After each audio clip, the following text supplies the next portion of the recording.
Assalamualaikum warahmatullahi wabarakatuh.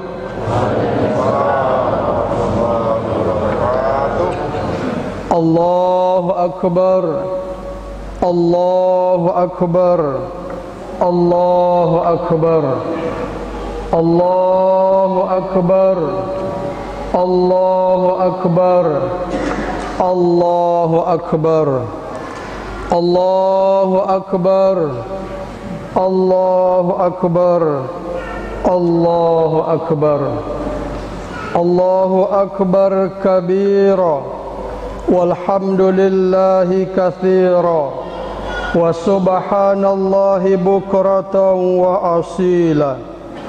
La ilaha illallah wa la na'budu illa iyyahu mukhlishina lahuddin walau karihal kafirun. La ilaha illallah wahdah sadaqa wa'dah wa nasara 'abdah wa 'azza jundahu wa hazamal ahzaba wa'dah.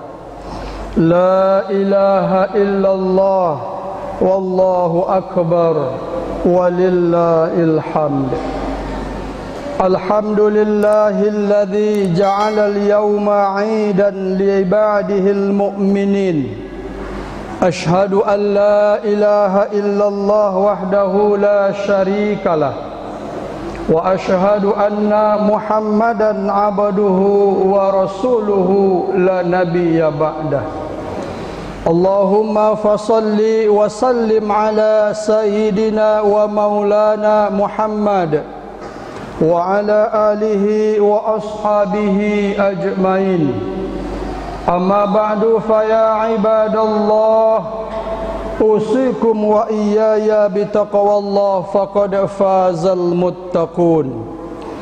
Wa qala Allah ta'ala fi kitabihil karim, a'udzu billahi minasy syaithanir rajim. Bismillahirrahmanirrahim. Ya ayyuhalladzina amanu taqullaha haqqa tuqatih wa la tamutunna illa wa antum muslimun. Wa qala Allah ta'ala fi suratil ukhra, Bismillahirrahmanirrahim. Inna a'tainakal kautsar fasli rabbika wanhar inna syani'aka huwal abtar. Sadaqallahul azim.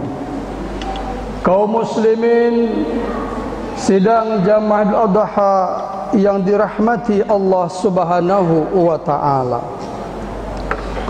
Sejak malam tadi kita kumandangkan lapas takbir sebagai sebuah pengakuan yang jujur dan tulus dari hati kita yang suci dan dalam, bahwa tidak ada yang maha besar di alam ini kecuali Allah Subhanahu wa ta'ala.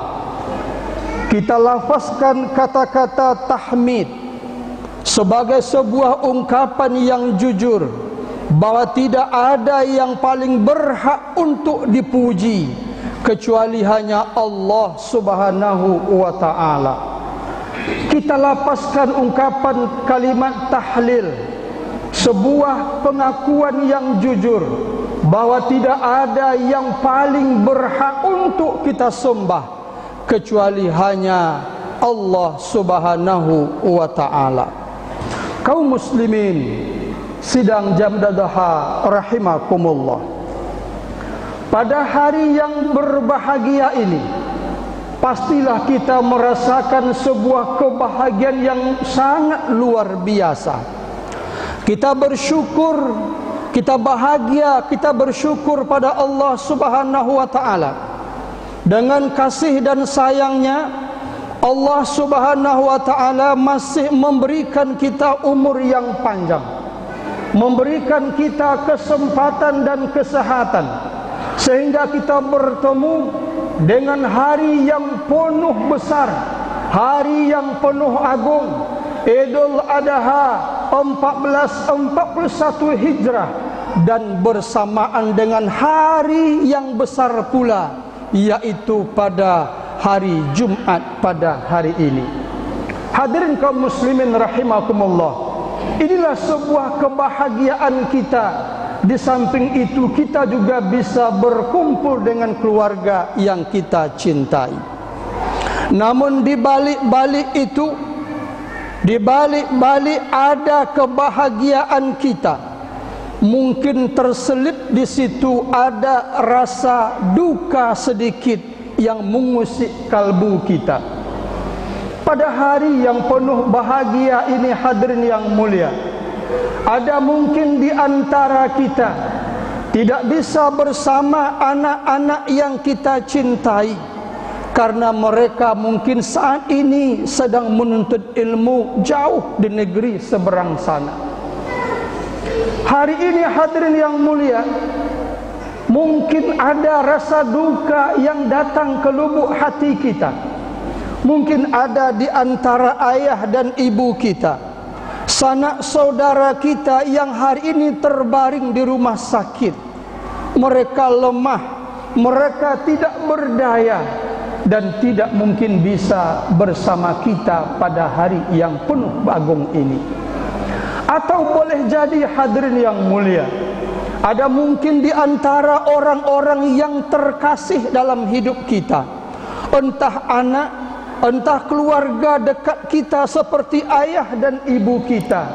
Mungkin ia telah dipanggil oleh Allah Subhanahu wa ta'ala, yang kita tak akan mungkin lagi berjumpa dengannya selama-lamanya di alam dunia ini. Untuk anak dan keluarga kita yang jauh di seberang sana, kita doakan mudah-mudahan mereka dalam keadaan sehat dan selamat. Dan kepada keluarga yang telah meninggal dunia, kita doakan semoga Allah Subhanahu wa ta'ala memberikan ketenangan, memberikan kebahagiaan kepada mereka di sisi Allah Subhanahu wa ta'ala. Amin ya rabbal alamin. Allahu akbar, Allahu akbar, Allahu akbar, walillahil hamd. Pada hari yang penuh agung dan mulia ini, khatib mengajak kepada kita bersama untuk kembali mengingatkan pikiran kita kepada seorang sosok anak manusia, di mana ia Allah nobatkan sebagai seorang Khalilullah, sebagai seorang kekasih Allah, yaitu Nabiullah Ibrahim alaihissalam beserta keluarganya. Allah Subhanahu wa ta'ala mengingatkan kepada kita bersama agar kita selalu membaca kisah Nabi Ibrahim ini, dan lebih daripada itu adalah untuk kembali kita merenunginya dan mengambil pelajaran dari apa yang terbetik dalam lembaran kisah-kisah beliau. Allah berfirman, Bismillahirrahmanirrahim, Qad kanat lakum uswatun hasanah fi Ibrahima walladzina ma'ah. Sungguh kata Allah Subhanahu wa ta'ala, pada diri Ibrahim itu ada sebuah uswah, ada sebuah keteladanan bagimu kata Allah, dan juga orang-orang yang bersamanya. Allahu akbar, Allahu akbar, Allahu akbar, walillahil hamd. Pada khutbah kita kali ini, khatib menyampaikan pesan kepada kita. Sekurang-kurangnya ada dua hal pelajaran yang berharga yang bisa kita ambil atau kita petik dari pribadi yang soleh Nabi Ibrahim dan keluarganya. Hadirin yang mulia, yang pertama, Nabi Ibrahim alaihissalam mengajarkan kepada kita bersama tentang urgensi atau pentingnya sebuah doa bagi orang-orang yang beriman. Kalau kita buka dari Al-Quranul Karim, ada 3 karakteristik doa Nabi Ibrahim alaihissalam. Yang pertama, Nabi Ibrahim mengajarkan kepada kita bersama bahwa amal-amal kebaikan yang kita lakukan mestilah kita tutup dengan berdoa pada Allah Subhanahu wa taala. Sekecil apapun doa kita, apalagi amal-amal yang sangat besar, maka jangan pernah lupa menutup amal kita dengan berdoa kepada Allah Subhanahu wa taala. Kenapa? Kita tidak tahu apakah amal kita diterima atau ditolak oleh Allah Subhanahu wa taala. Makanya hadirin yang mulia, Allah Subhanahu wa taala menyampaikan kisah ini kepada kita bersama di dalam Al-Qur'anul Karim, tepatnya surah Al-Baqarah ayat 129. Bismillahirrahmanirrahim. Wa idh yarfa'u Ibrahimul qawa'ida minal baiti wa Ismail Rabbana taqabbal minna innaka antas sami'ul alim. Ayat ini menjelaskan kepada kita bersama bahwa dulu Nabi Ibrahim alaihissalam beserta anaknya Ismail alaihissalam, di mana mereka berdua inilah yang telah berjasa besar untuk membangun pondasi meninggikan Ka'batullah yang kita saksikan pada hari ini. Inilah jasa besar Nabi Ibrahim, di mana ia membuat pondasi yang besar, meninggikan Ka'batullah. Maka ketika mereka berdua telah melakukan pekerjaan besar ini, maka mereka mengangkat tangannya, keduanya berdoa pada Allah Subhanahu wa taala. Rabbana, ya Tuhan kami, taqabbal minna, terimalah ya Allah amal-amal kami, sesungguhnya Engkau Maha mendengar dan Engkau Maha mengetahui. Maka hadirin yang mulia, apapun amal yang kita lakukan, jangan pernah lupa berdoa kepada Allah. Takut kita percuma solat Allah tak terima, percuma kita sedekah Allah tak terima, percuma kita baca Quran tak terima. Maka hadirin yang mulia, di akhir penghujung amal kita, berdoalah kepada Allah. Rabbana taqabbal minna innaka antas sami'ul alim. Allahu akbar, Allahu akbar, Allahu akbar, walillahil hamd. Lalu yang kedua, karakteristik doa Nabi Ibrahim adalah menunjukkan kepada kita bersama bahwa doa Nabi Ibrahim itu adalah lintas generasi. Nabi Ibrahim alaihissalam mengajarkan kepada kita bersama bahwa ketika dia berdoa, maka dia tidak pernah berdoa hanya untuk dirinya saja, tetapi ia berdoa jauh ke depan untuk masa depan agama anak-anaknya. Lalu salah satu masa depan agama yang menjadi doa Nabi Ibrahim alaihissalam adalah perkara solat.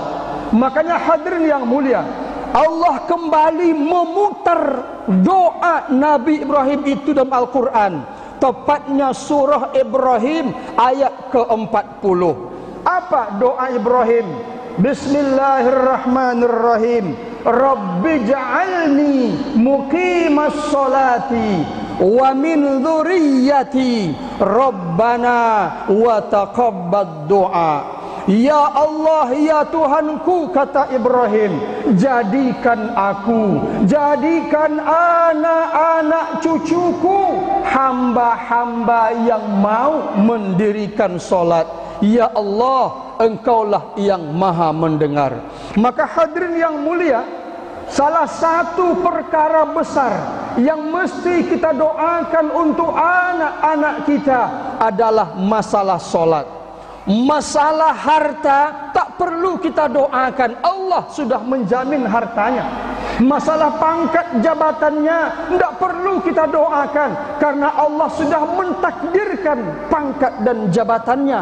tetapi masalah solat belum tahu. Karena hari ini banyak anak-anak kita yang abai dengan solat, banyak anak-anak kita yang cuek dengan solat. Maka Ibrahim ribuan tahun yang lalu mengajarkan kepada kita, doalah untuk dirimu dan anak-anakmu agar mereka juga mau mendirikan solat.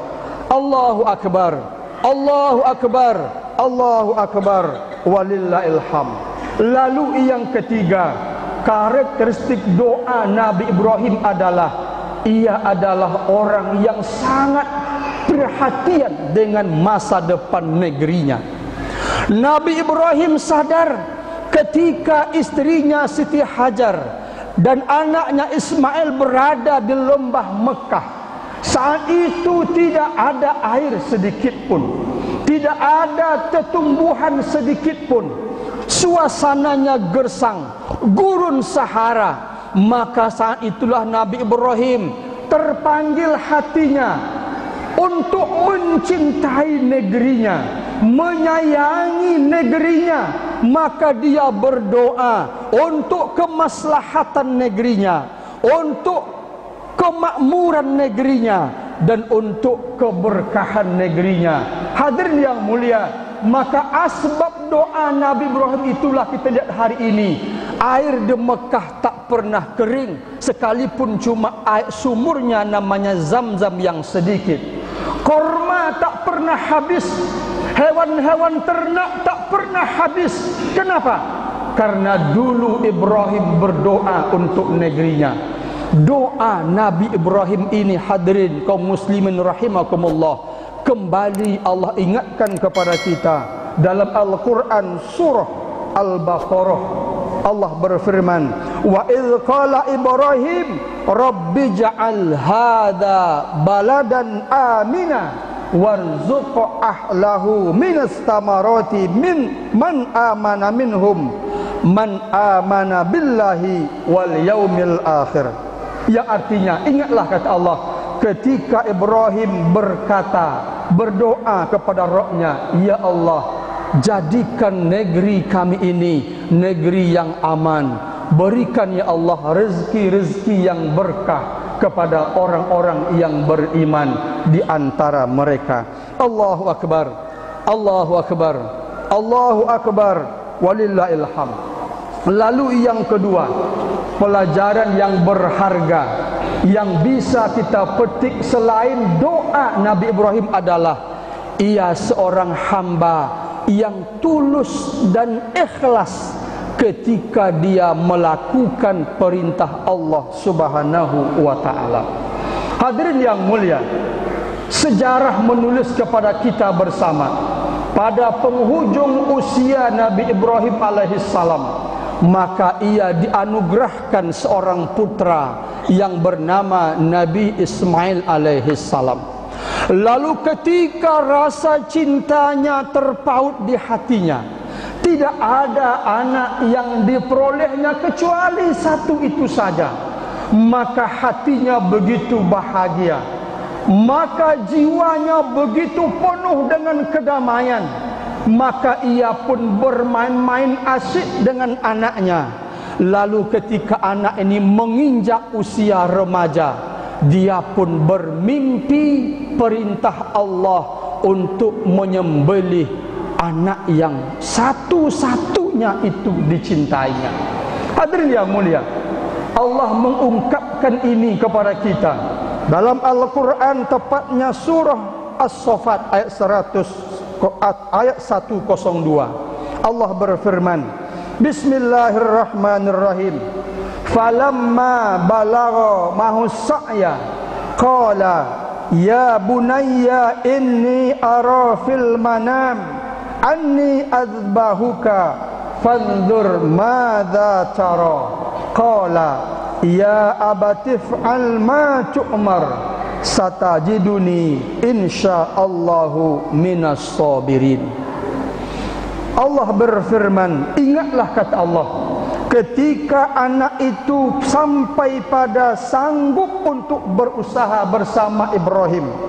Ibrahim berkata, wahai anakku, sesungguhnya aku melihat dalam mimpi bahwa aku menyembelihmu. Bagaimana pendapatmu? Maka anak yang soleh dia menjawab, ayahanda, lakukanlah perintah Allah ini. Insya Allah ayah akan mendapatkan aku dalam keadaan orang-orang yang sabar. Maka apa yang terjadi? Ketika tepat pada hari yang ditentukan, pada hari ini, Idul Adha ini, maka saat itu Ibrahim mengambil sebilah pisau, dibaringkan anak yang dicintainya, yang sangat dibanggakan, yang sangat dinantikan. Maka ketika itu ayahnya sudah pasrah, anaknya pun sudah pasrah. Keduanya tak lagi berkata apa-apa kecuali hanya patuh dan pasrah untuk melaksanakan perintah Allah Subhanahu wa taala. Maka hadirin yang mulia, ketika pisau sudah di tangan Nabi Ibrahim, maka terdengar ada suara dari langit. Apa kata Allah Subhanahu wa taala? Lalu kami memanggil Ibrahim, wa nadainahu ya Ibrahim. Lalu kami panggil Ibrahim dari kejauhan. Lalu kata Allah Subhanahu wa taala, qad ru'yaka ya Ibrahim, sungguh kamu ya Ibrahim sudah membenarkan mimpimu. Lalu kata Allah, inna hadza lahuwal bala'ul mubin, sesungguhnya ini adalah ujian yang paling nyata. Wa fadainahu bidzibhin azim, lalu kami menggantikannya dengan seekor sembelihan yang paling agung atau paling besar. Kaum muslimin rahimakumullah, inilah hadirin yang mulia, pergantian Allah kepada orang-orang yang mengorbankan dirinya untuk melaksanakan perintah Allah Subhanahu wa taala. Maka hadirin yang mulia, orang-orang yang beriman ketika ada panggilan Allah untuk berkorban hari ini dan 3 hari yang ke depan, maka orang beriman tak pernah merasa takut dan cemas. Ibrahim mengajarkan kepada kita, ketika kita tulus melakukan perintah Allah, maka Allah akan menggantikannya kepada kita. Ketika hari ini kita mengeluarkan uang kita 2.300.000, 2.400.000 misalnya, yakinlah Allah akan menggantikan yang lebih besar. Janji Allah, wa ma anfaqtum min syai'in fahuwa yukhlifuh wa huwa khairur raziqin. Apapun yang kamu keluarkan untuk agama Allah, maka Allah akan menggantikannya. Allah menjanjikan kepada kita, anfiq ya bana Adam, berinfaklah wahai anak Adam, unfiq alaika, aku akan berinfak kepadamu. Maka hadirin yang mulia, berkorban dalam tataran yang luas adalah ketika mengorbankan harta kita untuk kepentingan agama Allah Subhanahu wa taala, dan start pointnya adalah melalui ibadah korban pada hari ini atau 3 hari yang akan datang. Allahu akbar, Allahu akbar, Allahu akbar, walillahil hamd. Oleh sebab itu, marilah sama-sama kita ikhlaskan niat kita. Mari sama-sama kita ikhlaskan niat kita untuk memotong hewan korban semata-mata hanya memenuhi undangan Allah Subhanahu wa taala. Dan pada masa-masa akan datang, mari kita siapkan harta terbaik kita untuk mengorbankannya pada jalan-jalan kebaikan. Semoga Allah merahmati hidup kita. Barakallahu li wa lakum fil Qur'anil azim, wa nafa'ani wa iyyakum minal ayat wa dzikril hakim, wa taqabbala minni wa minkum tilawatahu, innahu huwas samiul alim.